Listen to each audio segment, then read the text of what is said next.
July 19ನೇ ತಾರೀಕು ಯಲಬುರ್ಗಾ ತಾಲೂಕು ಪಟ್ಟಣ ಪಂಚಾಯಿತಿ ಸಭಾಂಗಣದೊಳಗ ಸಾರ್ವಜನಿಕರ ಅಹವಾಲು ಸ್ವೀಕಾರ ಕಾರ್ಯಕ್ರಮದೊಳಗ ಮಾನ್ಯ ಲೋಕಾಯುಕ್ತ ಡಿವೈಎಸ್ಪಿ ವಸಂತಕುಮಾರ್ ಆರ್ ಅವರು ಕೆಲವೊಂದಿಷ್ಟು ವಿಚಾರಗಳನ್ನ ಅಧಿಕಾರಿಗಳಿಗೆ ತಿಳಿಸೋ ಪ್ರಯತ್ನ ಮಾಡ್ತಾರ. ಇವತ್ತಿನ ಕಾಲಮಾನದೊಳಗ ಅಧಿಕಾರಿಗಳು ಏನೆಲ್ಲ ಕೆಲಸ ಮಾಡ್ಬೇಕು, ಹೆಂಗ್ ಮಾಡ್ಬೇಕು ಅನ್ನೋದನ್ನ ಅವರು ಸ್ಪಷ್ಟವಾಗಿ ನಿರ್ದೇಶನ ಕೊಡಾಕತ್ತಾರ. ಅವರು ಆ ತರ ನಿರ್ದೇಶನ ಕೊಡೋದಕ್ಕೆ ಇನ್ನೊಂದು ಕಾರಣ ಏನಂತಂದ್ರ, ಅಧಿಕಾರಿಗಳು ತಮ್ಮ ಕರ್ತವ್ಯನ ನಿಭಾಯಿಸ್ತಾ ಇಲ್ಲ ಸರಿಯಾಗಿ. ಅದು ಅವ್ರ ಗಮನಕ್ಕೆ ಬಂದೈತಿ. ಯಾಕಂದ್ರ ಸಾಕಷ್ಟು ದೂರುಗಳು ಬರಾಕತ್ತಾವು. ಆ ದೂರಿನನ್ವಯ ಕೆಲ್ಸಗಳು ಆಗ್ತಾ ಇಲ್ಲ ಅಂತಾರ ಅವರು. ಗ್ರಾಮ ಪಂಚಾಯತ್ ಅಧಿಕಾರಿಗಳು ತಾವು ಕೆಲಸ ಮಾಡುವ ಕೇಂದ್ರ ಸ್ಥಳದಲ್ಲಿ ವಾಸ ಮಾಡಬೇಕು ಎನ್ನುವ ಸರ್ಕಾರದ ಆದೇಶ ಇದ್ರೂ ಅವರು ಸಿಟಿ ಒಳಗ ಮನಿ ಮಾಡ್ಕೊಂಡ ಇರ್ತಾರ. ಇದು ಹಿಂಗ ಆಗ್ಬಾರ್ದು. ಯಾಕೆ ಅವರು ಗ್ರಾಮ ಒಳಗ ವಾಸ್ತವ್ಯ ಮಾಡ್ಬೇಕು ಅಂತಂದ್ರ, ಅವರು ಗ್ರಾಮಸ್ಥರಿಗೆ ಎಟಕೋ ತರ ಇರ್ಬೇಕು, ಕೈಯಾಗ ಸಿಗುತ್ತಿರ್ಬೇಕು. ಅವರ ಕುಂದು ಕೊರತೆ ಅಥವಾ ಅಳಲನ್ನ ಕೇಳೋದಕ್ಕ ಅವರು ಸಮೀಪ ಇರ್ಬೇಕು. ಅದರ ಸಲುವಾಗಿ ಆದೇಶನ ಪಾಲಿಸ್ರಿ ಅಂತ ಹೇಳ್ತಾರ. ಆದ್ರ ಯಾರು ಆದೇಶ ಪಾಲಿಸೋ ತರ ಇಲ್ಲೇ ಕಾಣವಲ್ದು. ಇನ್ನ ಎರಡನೇದ್ದು, ಸಾರ್ವಜನಿಕರು, ರೈತರು ಸಣ್ಣ ಸಣ್ಣ ಸಮಸ್ಯೆನ ತಗೊಂಡು ಬಂದಾಗ ಆ ಸಮಸ್ಯೆನ ಏನು ಅನ್ನೋದನ್ನ ಸ್ವಲ್ಪ ಅರ್ಥ ಮಾಡ್ಕೊಡ್ರಿ, ಡೆಪ್ತ್ ಇಳಿರಿ. ಅವ್ರಿಗೆ ಸಣ್ಣ ಸಮಸ್ಯೆನ ಅರ್ಥ ಮಾಡಿಸಿ ಪರಿಹಾರ ಕೊಟ್ಟು ಕಳಿಸ್ರಿ. ಇವತ್ತ ಏನು ಸಣ್ಣ ಸಮಸ್ಯೆ ಅಂತಂದು ಬಿಡ್ತೀರಿ ನೀವು, ಅದು ಮುಂದಿನ ದಿವಸದೊಳಗ ಉಲ್ಬಣ ಆಗತ್ತ, ಹೆಚ್ಚಾಗತ್ತ. ಅದೇನ ಅಂತಾರಲ್ಲ, ಉಗುರಿಂದ ಚೂಟೋ ಚಿಗುರಿಗೆ ಕೊಡಲಿ ಯಾಕೆ ಅಂತಾರಲ್ಲ, ಹಂಗ ಉಗುರದಿಂದ ಚೂಟ್ ಬಿಟ್ರಂದ್ರ ಹೋಗ್ತಿರ್ತೈತಿ. ಆದ್ರ ನೀವು ನಿರ್ಲಕ್ಷ್ಯ ಮಾಡ್ತೀರಿ, ಅಲಕ್ಷ್ಯ ಮಾಡ್ತೀರಿ, ಅವ್ರಿಗೆ ಪರಿಹಾರ ಕೊಡೋ ಪ್ರಯತ್ನ ಮಾಡಂಗಿಲ್ಲಲ್ಲ, ಅದು ಹೆಚ್ಚಾಕೊಂತ ಹೋಗ್ತೈತಿ. ಸಾರ್ವಜನಿಕರಿಗೆ, ರೈತರಿಗೆ ಅದ್ರ ಬಗ್ಗೆ ಅಷ್ಟು ಮಾಹಿತಿ ಇರಂಗಿಲ್ಲ ಅನ್ನೋದು ಸೂಕ್ಷ್ಮವಾಗಿ ಅವ್ರು ಹೇಳೋ ಪ್ರಯತ್ನ ಪಟ್ರು. ಇಲ್ಲೇ ನಾವು ಇನ್ನೊಂದು ವಿಚಾರ ಆಡ್ ಮಾಡ್ಬೇಕಾಗತ್ತ.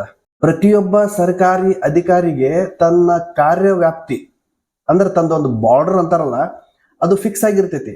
ಇದೇ ತರ ಕೆಲಸ ಮಾಡ್ಬೇಕಂತ ಹೇಳಿ ಆತನ ಕಾರ್ಯವ್ಯಾಪ್ತಿ ಫಿಕ್ಸ್ ಆಗಿರ್ತೈತಿ. ಅದು ಫಿಕ್ಸ್ ಮಾಡೋದು ಅಷ್ಟೇ ಅಲ್ಲ, ಸರ್ಕಾರ ಏನೆಲ್ಲ ಕೆಲಸ ಮತ್ತು ಹೆಂಗ ಮಾಡಬೇಕು, ಯಾರ ಅಳಲನ್ನ ಹೆಂಗ ಸ್ವೀಕಾರ ಮಾಡಬೇಕು, ಮತ್ತೆ ಅವರಿಗೆ ಪರಿಹಾರ ಹೆಂಗ ಕೊಡಬೇಕು ಅನ್ನೋದನ್ನ ಕಾರ್ಯಾಗಾರ ಮುಖಾಂತರ, ಅಂದ್ರೆ ಟ್ರೈನಿಂಗ್ ಅಂತಾರಲ್ಲ ಇವರೆಲ್ಲ, ಆ ತರ ಟ್ರೈನಿಂಗ್ಗಳು ಇರ್ತಾವ್ರು.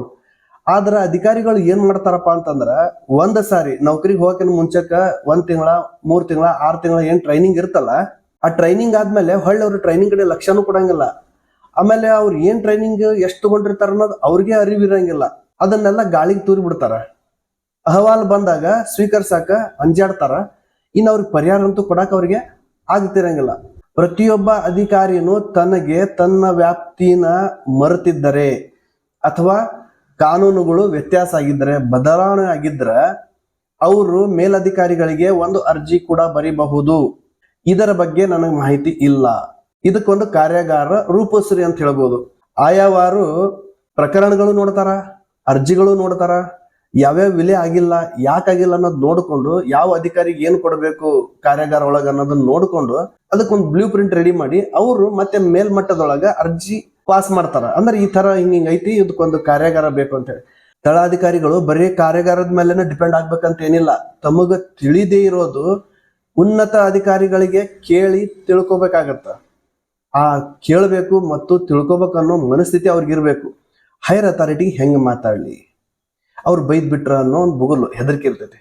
ಸುಮ್ನೆ ಸಾಹೇಬ್ರು ಬೈತಾರೆ ಅನ್ನೋ ಅಂತ ಅನ್ನೋದಕ್ಕಿಂತ, ಸರ್ ಈ ತರ ಒಂದು ಸಮಸ್ಯೆ ಬಂದೈತಿ, ಇದಕ್ಕೆ ಏನ್ ಪರಿಹಾರ ಕೊಡ್ಬೇಕು ಅನ್ನೋದನ್ನ ಆ ಸಮಸ್ಯೆಯ ಆಳಕ್ಕೆ ಇಳಿದು, ಅಂದ್ರೆ ಅಹವಾಲ್ ಏನ್ ಕೊಡಕ್ ಬಂದಿರ್ತಾನಲ್ಲ, ಸಮಸ್ಯೆ ಒಳಗೆ ಸಿಕ್ಕಾಕೊಂಡಿರ್ತಾನಲ್ಲ, ಯಾವುದೇ ವ್ಯಕ್ತಿ ಆಗ್ಬೋದು, ಆತಂದು ಸಮಸ್ಯೆ ಏನನ್ನೋದು ಫಸ್ಟ್ ನೀವು ಅರ್ಥ ಮಾಡ್ಕೊಂಡ್ಬಿಟ್ರೆ, ಪ್ರತಿಯೊಂದು ಅಧಿಕಾರಿದ್ದು ಹೇಳಕತ್ತೀನಿ ನಾನು, ಬಂದಿರೋ ವ್ಯಕ್ತಿಯ ಸಮಸ್ಯೆ ಬಹಳ ಸಣ್ಣದಿರ್ತೈತಿ. ಆ ಸಮಸ್ಯೆನ ಅರ್ಥ ಮಾಡ್ಕೊಂಡ್ಬಿಟ್ರ ಅದಕ್ಕೆ ಪರಿಹಾರ ನಿಮ್ಮ ಹತ್ರ ಇರ್ತೈತಿ. ತಳಾಧಿಕಾರಿಗಳು ಆ ಸಮಸ್ಯೆನ ಪರಿಹರಿಸಬಹುದು, ಅಷ್ಟು ಸಣ್ಣ ಸಮಸ್ಯೆ ಇರ್ತೈತಿ. ಆದ್ರೆ ಅವರು ಸಿಡುಕ್ತಾರ. ಅಹವಾಲ್ ಕೊಟ್ಟವಂಗ, ಅರ್ಜಿ ಕೊಟ್ಟವಂಗ, ಅರ್ಜಿದಾರರಿಗೆ ಏನು ಸಮಸ್ಯೆ ಐತೆ ಅಂತ ಬಂದಿರ್ತಾನಲ್ಲ, ಆತಗ ಸಿಡುಕಿ ಬಿಡ್ತಾರ. ಸಿಡುಕಿದ್ದ ಕೂಡಲೇ ಆತ ಬಂದಿರೋತನು ಅಂಜಾಡ್ತಾನ, ಮೇಲಧಿಕಾರಿ ಕಡೆ ಹೋಗಾಕ ಆತನು ವಿಚಾರ ಮಾಡ್ತಾನ, ಅಂಜಾಡ್ತಾನ. ಈ ಒಂದು ಸಮಸ್ಯೆ ಒಳಗೆ ಸಿಕ್ಕಾಕೊಂತಾನ ತಳಾಧಿಕಾರಿ. ಆತಗ ಗೊತ್ತರಿ ಆತನ ವ್ಯಾಪ್ತಿ ಏನನ್ನೋದು ಗೊತ್ತು, ಆ ವ್ಯಾಪ್ತಿನ ಮೀರಬಾರ್ದು ಅನ್ನೋದು ಗೊತ್ತು, ಆ ವ್ಯಾಪ್ತಿಯೊಳಗೆ ಏನ್ ಕೆಲಸ ಮಾಡ್ಬೋದು ಅನ್ನೋದು ಗೊತ್ತು. ಆದ್ರೆ ಆತ ಮೈ ಮರೆತಿರ್ತಾನ. ಮೈ ಉಂಡೆ ಅಂತಾರಲ್ಲ, ಹಂಗ ಮೈ ಉಂಡು ಬಿಟ್ಟಿರ್ತೈತಿ. ಈ ಸಾರ್ವಜನಿಕರ ತೆರಿಗೆ ಹಣನ ವೇತನ ರೂಪದಾಗ ತಗೋತಾರಲ್ಲ ಇವ್ರಿಗೆ ಹೆಂಗ ಮನಸ್ಸು ಬರ್ತೈತಿ? ಅವರು ಇರೋದ ಆ ಕೆಲ್ಸಕ್ಕ, ಅಂದ್ರ ತಮ್ಮ ವ್ಯಾಪ್ತಿ ಏನೈತಲ್ಲ ಆ ವ್ಯಾಪ್ತಿ ಒಳಗ ಸಮಸ್ಯೆ ಇದ್ದವರಿಗೆ ಪರಿಹಾರ ಕೊಡೋಕಂತಾನೆ ಇರ್ತಾರ. ಆದ್ರೂ ಆ ಕೆಲಸ ಮಾಡಂಗಿಲ್ಲ. ದಿವಸ ಅದ ಮಾಡ್ಬೇಕಲ್ಲಪ್ಪ, ಹಾಡಿದ್ ಹಾಡೋಕ್ ಇಸ್ಪಾಯ್ದಾಸ ಅಂತ ಅನ್ಸುತ್ತೆ. ಹಂಗಿತ್ತಂದ್ರ ಅವ್ರು ನೌಕರಿ ರೆಸಿಗ್ನೇಷನ್ ಕೊಟ್ಟು ಹೋಗೋದು ಒಳ್ಳೇದು. ಯಾಕಂದ್ರ ಮಾನ್ಯ ಲೋಕಾಯುಕ್ತ ಡಿವೈಎಸ್ಪಿ ವಸಂತ್ ಕುಮಾರ್ ಆರ್ ಅವರು ಸ್ಪಷ್ಟವಾಗಿ ತಿಳಿಸೋ ಪ್ರಯತ್ನ ಮಾಡ್ಯಾರ. ಅದನ್ನ ನಾನು ಸ್ವಲ್ಪ ವಿಸ್ತರಣೆ ಮಾಡಾಕತ್ತೀನಿ, ವಿವರಣೆ ಕೊಡಾಕತ್ತೀನಿ, ವಿಶ್ಲೇಷಣೆ ಮಾಡಾಕತ್ತೀನಿ.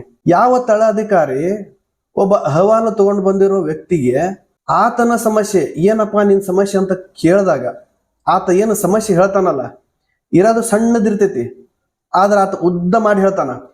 ಪೇಷನ್ಸ್ ಇರಲ್ಲ ಅಧಿಕಾರಿ ಹತ್ರ. ಏನಪ್ಪಾ ನಿಂದ ಕಿರಿಕಿರಿ ಅಂತಾರ. ಹಂಗ್ಯಾಕಂತೀರಿ? ಒಂಥರ ಕೌನ್ಸಿಲರ್ ತರ ಕೆಲಸ ಮಾಡ್ರಿ ನೀವು. ಸರಿ ಕೂಡಪ್ಪ ಪಕ್ಕಕ್ಕೆ, ಏನ್ ಟೀ ಕುಡಿತೀಯ ಅಂತ ಹೇಳಿ ಸರ್ಕಾರ ಅದಕ್ಕೂ ನಿಮಗೆ ಎಲ್ಲ ವ್ಯವಸ್ಥೆ ಮಾಡೈತಿ, ಬಂದವ್ರಿಗೆ ಟೀ ಕುಡಿಸ್ಬೇಕಂತ ಹೇಳಿ. ಸುಮ್ಮನೆ ಒಂದ್ ಕಪ್ ಟೀ ಕುಡಿಸ್ರಿ. ತನ್ನ ಸಮಸ್ಯೆ ನಿಮ್ಮ ಮುದ್ದು ಹೇಳ್ಕೊಂತಾನ. ಸಮಸ್ಯೆನ ಒಂದ್ 10 ನಿಮಿಷ 15 ನಿಮಿಷ ಕೇಳ್ರಿ. ಅಯ್ಯೋ ಇಷ್ಟ ಇದು ಸಮಸ್ಯೆ ಅಂತಂದು ಅದಕ್ಕೆ ಪರಿಹಾರವಾಗಿ ಒಂದು ವೈಟ್ ಪೇಪರ್ ತಗೊಂಡು ಬರೆದು ಕೊಟ್ಟು ಬಿಡ್ರಿ. ಈ ಏರಿಯಾದೊಳಗ ಇಂಥವ್ರು ಅದಾರ ನೋಡ ಅಂತೇಳಿ. ಅಲ್ರಿ, ನೀವು ಸರ್ಕಾರದ ವೇತನ ತಗೊಂತೀರಿ, ಪಗಾರ ತಗೊಂತೀರ ಅಂದ್ಮೇಲೆ ಸಹಾಯ ಮಾಡ್ರಿ. ಬಡಬಗ್ಗರಿಗೆ, ರೈತರಿಗೆ, ಅಳಲು ತಗೊಂಡು ಬಂದವ್ರಿಗೆ ನೀವು ಸಹಾಯ ಮಾಡ್ರಿ. ನಿಮ್ಮ ವ್ಯಾಪ್ತಿ ಇತ್ತಪ್ಪ ಅಂತಂದ್ರ ಅವ್ರಿಗೆ ಪ್ರೀತಿಯಿಂದ ಮಾತಾಡಿಸಿ ನಿಮ್ಮ ವ್ಯಾಪ್ತಿ ಒಳಗ ಕೆಲಸ ಮಾಡಿಕೊಡ್ರಿ. ಅವರು ನೆನೆಸ್ತಾರ ನೋಡ್ ನಿಮಗ. ಅದು ಪುಣ್ಯ ಹೆಂಡತಿ ಮಕ್ಕಳಿಗೂ ಹತ್ತತ್ತ. ಮತ್ತೆ ಮಾಡಿರೋ ಕೆಲ್ಸಕ್ಕ ಮುಂದೆ ನಿಮಗ ಅದರದ್ದು ಕ್ರೆಡಿಟ್ ಏನ್ ಬೇಕು ಅದು ಆಟೋಮೆಟಿಕ್ ಅಂದ್ರೆ ಡಿಫಾಲ್ಟ್ ಆಗಿ ಅದು ನಿಮಗೆ ಸಿಗುತ್ತ. ನೀವ್ ಅನ್ಕೊಂಡಿರಿ ದುಡ್ಡಿನಿಂದ ಹೋದ್ರನ ದುನಿಯಾ ಐತ ಅಂತ ಹೇಳಿ. ಎಲ್ಲಾ ರೊಕ್ಕದಿಂದನ ಅಳ್ಯಾಕ್ ಆಗಂಗಿಲ್ಲ. ಆದ್ರೆ ಕ್ರೆಡಿಟ್ ಡೆಬಿಟ್ ಅನ್ನೋದೊಂದು ಇರ್ತೈತಲ್ಲ, ಬ್ಯಾಂಕ್ ಅಕೌಂಟ್, ಅದೇ ತರ ಪ್ರತಿಯೊಬ್ಬ ವ್ಯಕ್ತಿದು ಪರ್ಸನಲ್ ಅಕೌಂಟ್ ಇರ್ತೈತಿ ಮೇಲೆ ಕ್ರೆಡಿಟ್ ಡೆಬಿಟ್ ಅನ್ನೋದು. ಇದು ನಾಲೆಜಿಗೆ ಬಂದ್ರೆ ಸರಿ, ಬರ್ಲಿಲ್ಲ ಅಂದ್ರೆ ಏನ್ ಮಾಡಕ್ ಆಗಲ್ಲ. ಇನ್ನ ಮಾನ್ಯ ಲೋಕಾಯುಕ್ತ ಡಿವೈಎಸ್ಪಿ ಅವರು ಇನ್ನೊಂದು ಗಮನನು ತರಾಕ ಪ್ರಯತ್ನ ಮಾಡ್ಯಾರ. ಈ ನಿವೇಶನಗಳು ಇರ್ತಾವಲ್ಲ, ಇದ್ರೊಳಗ ಸ್ವಲ್ಪ ಫ್ರಾಡ್ ಬಹಳ ಆಗಕತ್ತೈತಿ ಅಂತಾರ ಅವ್ರು. ನಿವೇಶನಕ್ಕೆ ಸಂಬಂಧಿಸಿದಂತೆ ಅಧಿಕಾರಿಗಳು ಖುದ್ದಾಗಿ ಸ್ಥಳ ಪರಿಶೀಲಿಸದೆ ಯಾರೋ ಹೇಳಿದ ಮಾತಿನ ಮೇಲೆ ನಿವೇಶನ ಹಕ್ಕನ್ನು ಬದಲಾಯಿಸುವುದು ಸರಿಯಲ್ಲ. ಗ್ರಾಮ ಪಂಚಾಯತ್ ಬಿಲ್ ಕಲೆಕ್ಟರ್ ಹಾಗೂ ಡಾಟಾ ಎಂಟ್ರಿ ಆಪರೇಟರ್ಗಳ ಮೇಲೆ ಅವಲಂಬನೆಯಾದರೆ ಅಧಿಕಾರಿಗಳು ಕೆಲಸ ಕಳೆದುಕೊಂಡು ಮನೆಯಲ್ಲಿ ಕುಳಿತುಕೊಳ್ಳಬೇಕಾಗುತ್ತದೆ ಅಂತಂತಾರ ಅವರು. ಇಲ್ರಿ, ಯಾರಿಗೂ ಸಸ್ಪೆಂಡ್ ಯಾರು ಮಾಡಂಗಿಲ್ಲ ಅನ್ನೋದು ಬಹಳ ಸ್ಪಷ್ಟವಾಗಿ ಜನರಿಗೆ ಗೊತ್ತಾಗೈತಿ. ಆದ್ರ ತಳಾಧಿಕಾರಿಗಳು ಸರಿಯಾಗಿ ಕೆಲಸ ಮಾಡಲ್ಲ, ಮೇಲಧಿಕಾರಿಗಳು ಸರಿಯಾಗಿ ಕೆಲಸ ಮಾಡಲ್ಲ.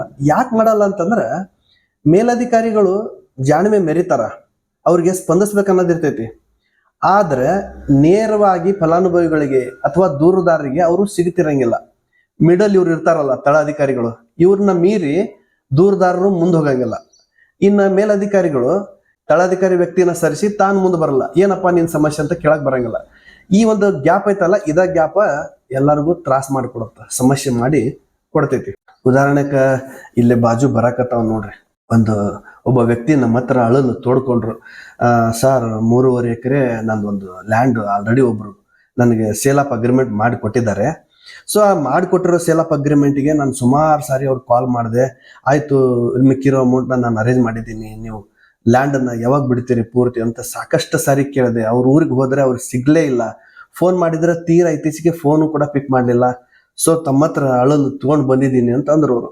ನಾನು ಹೇಳಿದೆ ಸಂಬಂಧಪಟ್ಟಿರೋ ಅಧಿಕಾರಿ ಹತ್ರ ಹೋಗ್ರಿ ಅಂತ ಹೇಳ್ದೆ. ನಾನು ಸೇಲ್ ಆಫ್ ಅಗ್ರಿಮೆಂಟ್ ಕೊಟ್ಟಿರೋ ವ್ಯಕ್ತಿ ನನ್ನ ಹತ್ರ ಏನು ಅಳಲು ತಗೊಂಡು ಬಂದ್ರಲ್ಲ, ಆ ವ್ಯಕ್ತಿಗೆ ಬಿಟ್ಟು ಬೇರೆಯವ್ರಿಗೆ ಹೆಚ್ಚಿನ ಮೊತ್ತಕ್ಕೆ ಮಾರ್ಕೊಂಡಾರ. ಆದ್ರೆ ಆ ಏರಿಯಾದೊಳಗೆ ಬ್ಯಾರೆಯವ್ರು ಯಾರೋ ಏನೋ ಅಂತ ಹೇಳ್ತಾರಲ್ಲ, ಜಾಸ್ತಿ ರೇಟ್ ಐತಿ, ಅವಾಗ ಇವಾಗ ವ್ಯತ್ಯಾಸ ಆಗೈತೆ ಅಂತ ಹೇಳಿ. ಹಿಂಗಿದ್ದಾಗ ಆ ವ್ಯಕ್ತಿಗೆ ಅನುಮಾನ ಬಂದು ಫೋನ್ ಮಾಡಿದ್ರು. ಅಂದ್ರೆ ಇವರು ಕರೆಕ್ಟ್ ಆಗಿ ರೆಸ್ಪಾನ್ಸ್ ಮಾಡಿಲ್ಲ. ಯಾಕೆ ಈ ತರ ಮಾಡತ್ತಿರ ಇವ್ರು ಅಂತ ಹೇಳಿ ಹೋಗಿ ನೋಡಿದ್ರು ಒಂದ್ ದಿವಸ ಬೇರೆಯವರಿಗೆ ಸೇಲ್ ಮಾಡ್ಯಾರ ಅಂತ. ಆಯ್ತು, ನನ್ಗೆ ಹಿಂಗ ಅನಾನುಕೂಲ ಇತ್ತು, ನಾನೇನೋ ತಪ್ಪು ಮಾಡಿಬಿಟ್ಟೆ, ನಿಮ್ದೇನೈತಿ ಹಣ ಹಿಂದಿರುಗಿಸ್ತೀನಿ ಅಂತ ಅನ್ಬೋದಲ್ಲ, ಅದೂ ಇಲ್ಲ. ಮತ್ತೆ ಬೇರೆ ವ್ಯಕ್ತಿ ಕಡೆಯಿಂದ ಪೂರ್ಣ ಹಣ ತಗೊಂಡ್ಬಿಟ್ರಂದ್ರೆ ಇನ್ನೊಂದು ವ್ಯಕ್ತಿ ಎಲ್ಲಿ ಹೋಗ್ಬೇಕು? ಇನ್ನೊಬ್ರಿಗೆ ಮಾರ್ತಾರಲ್ಲ. ಇಂತಹ ನಿದರ್ಶನಗಳು ಇವತ್ತು ನಾಳೆ ಸಾಕಷ್ಟು ಸಿಗಾಕತ್ತವ ಅಂತ ಹೇಳಿ ಲೋಕಾಯುಕ್ತ ಡಿವೈಎಸ್ಪಿ ವಸಂತ್ ಕುಮಾರ್ ಆರ್ ಅವರು ತಮ್ಮ ಅಭಿಪ್ರಾಯನ ವ್ಯಕ್ತಪಡಿಸಕತ್ತಾರ. ಇನ್ನ ಪಟ್ಟಣ ಹಾಗೂ ಗ್ರಾಮೀಣ ಪ್ರದೇಶಗಳಲ್ಲಿ ನಿವೇಶನ ಹಾಗೂ ಒತ್ತುವರಿಗೆ ಸಂಬಂಧಿಸಿದಂತೆ ಸಾರ್ವಜನಿಕರು ಸಾಕಷ್ಟು ದೂರು ದಾಖಲಾಗುತ್ತಿವೆ. ಕೆಲವರು ಅನಧಿಕೃತವಾಗಿ ಹಕ್ಕುಪತ್ರ ಸೃಷ್ಟಿಸಿ ಆಸ್ತಿಯನ್ನು ತಮ್ಮ ಹೆಸರಿಗೆ ಪರಭಾರೆ ಮಾಡಿಕೊಳ್ಳುತ್ತಿರುವುದು ಕಂಡುಬಂದಿದೆ.